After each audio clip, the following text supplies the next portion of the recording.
So here's a paradox for you. There's a ceasefire, technically, in place in Gaza.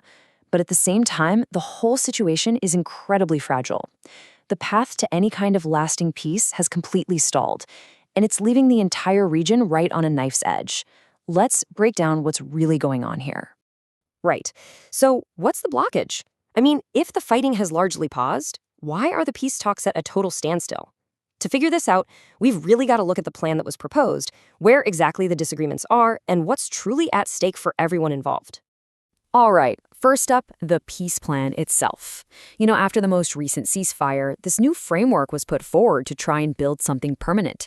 But it hit a major roadblock almost immediately. Okay, so let's get clear on who is actually at the table here. You've got Hamas, the governing authority in Gaza. You've got the state of Israel.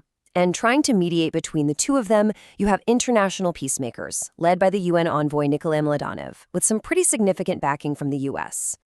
And boom, here is the first major breakdown. Hamas just formally rejected the plan. And their main reason? They accused the envoy, Mladenov, of basically tipping the scales in favor of the Israeli position. For them, that made the entire deal a complete non-starter. So that brings us to the proposal itself. What was actually in this plan that caused such a huge reaction? Let's take a closer look at what was put on the table. The whole framework is really built on two seemingly simple steps. Step 1, fulfill the initial ceasefire terms that were already agreed upon, and only then comes Step 2, disarm, and then begin reconstruction.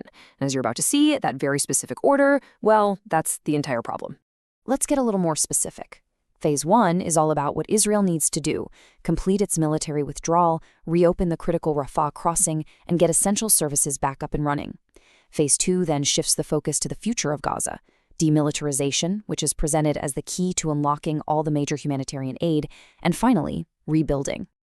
Okay, now that we understand the plan, let's get to the core of the conflict, starting with what Hamas considers its non-negotiable conditions.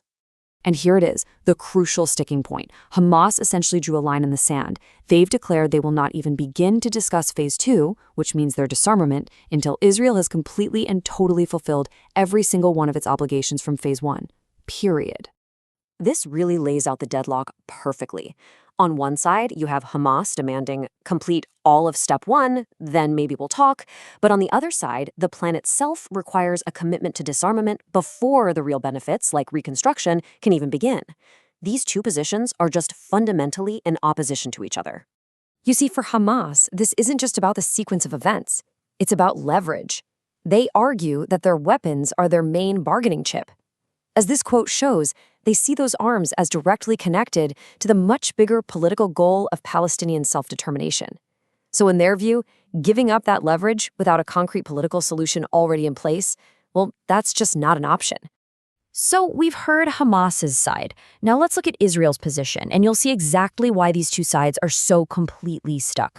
And Israel's position is pretty much the mirror opposite. They maintain that there will be absolutely no further progress, and that means no full reopening or support for reconstruction without a firm, clear, upfront commitment from Hamas to disarm. For Israel, it all comes down to security first. And this table just lays out the whole problem in a nutshell.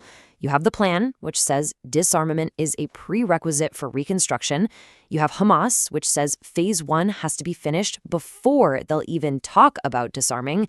And then you have Israel saying a commitment to disarmament is required before they'll move forward. It is a classic standoff where absolutely everyone is waiting for the other side to move first. So that brings us to the big question. What happens next? With the talks totally frozen, what does this failure actually mean for the people on the ground? As you're about to see, the stakes really could not be any higher. This is the real human cost of the deadlock. Think about that. Even with a ceasefire in place, more than 700 people have been killed. It's just a brutal reminder that a pause in fighting is absolutely not the same thing as real peace. The situation is just incredibly volatile. The UN envoy, Nikolai Mladenov, he did not mince words when he spoke to the Security Council. He put it very plainly. He said, the choice right now is between a new beginning or a return to war. There is simply no middle ground left. And so we're left with this fundamental dilemma, aren't we? You've got life-saving humanitarian aid that is tied directly to security demands, you have peace that's tied to disarmament, and the whole thing is tied up in impossible knots. It leaves us with a final, very difficult question. In a situation this gridlocked, how can any kind of breakthrough ever really be achieved?